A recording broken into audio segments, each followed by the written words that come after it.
Good morning, Paul Georgie from Allendale. It's February 5th, Tuesday morning, and grain market's under a little bit of pressure here, especially in the corn, down 3 to 4. What we're seeing is the forecast in South America putting a little more rain in the forecast on the extended forecast out next week. Now it looks like there's two systems possible moving across to Argentina starting on Saturday and then again early next week. Some of the forecasters suggesting that the dry area now about 45%. With these systems later on in the week will reduce that dry area down to about 30%. So an improvement there.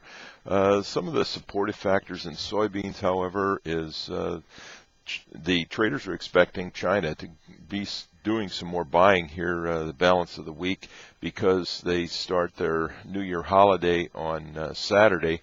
That goes for a week, so we don't expect much activity next week, but some last-minute buying here ahead of that.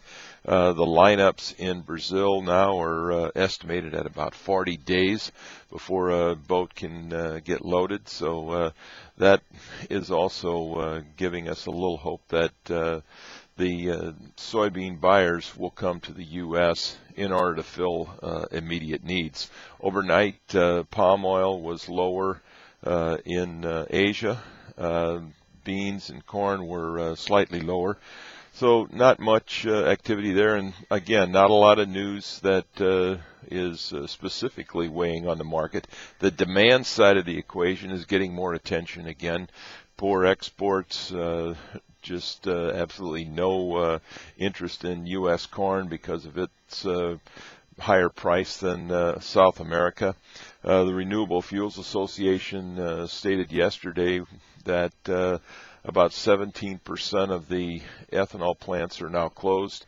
36 out of 211 plants are shut down as of January 29th. We also had an announcement that another Nebraska ethanol plant was going to be closing simply because of the profitability and the ability to procure corn in order to keep that plant open.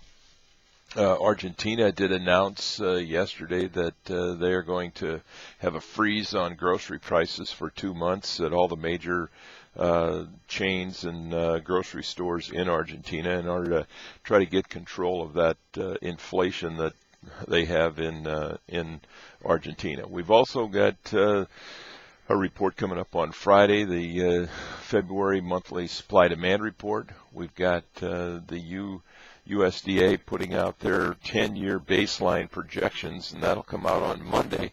That's used more for a budgeting purpose, and the years past, looking at the track record on this report, not very accurate when it comes to projecting production and so forth, but it's certainly going to be watched as an indication of what the USDA might be thinking for their report later on in the month when they come out with the Outlook Board numbers here at the end of February. So the grain markets look to be sideways. It looks like if we do get a sell-off in corn, we will buy some interest back on potential exports, but at this point the producers are hanging on to corn and don't expect to see much grain move at lower prices, at least at this time of year.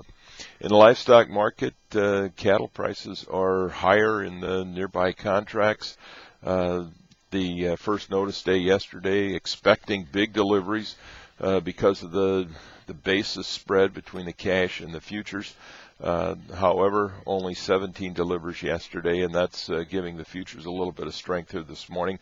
A couple reasons that could be happening. We just don't have the supply of market-ready cattle to deliver as one possible reason. The other reason is the feedlots think that because of the tight supplies, cash cattle prices have got to firm, and they're holding on for higher prices. So a standoff there. The bottom line is cutout values continue to slide. We've seen sharp break last week. Monday's cutout value had a slight rise, however, 18 cents higher in choice, 39 cents higher in the select. So not enough to change the packer margins, as they're estimated now as maybe $80, $90 in the red.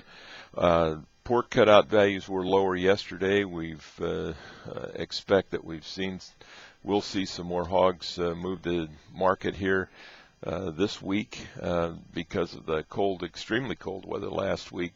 Slowed down movement. Packers could be willing to pay less for hogs here this week.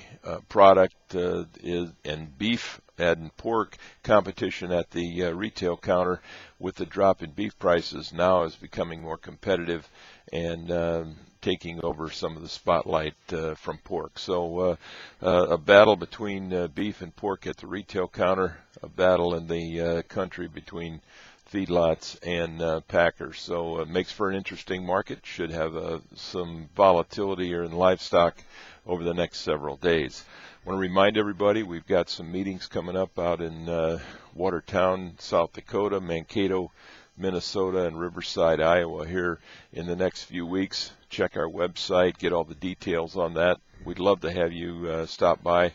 Those meetings are at no cost, and we'd love to have you. If you got any questions, give us a call at 800-262-7538. We wish everybody a very successful trading day, and I'll talk to you tomorrow morning. Thank you.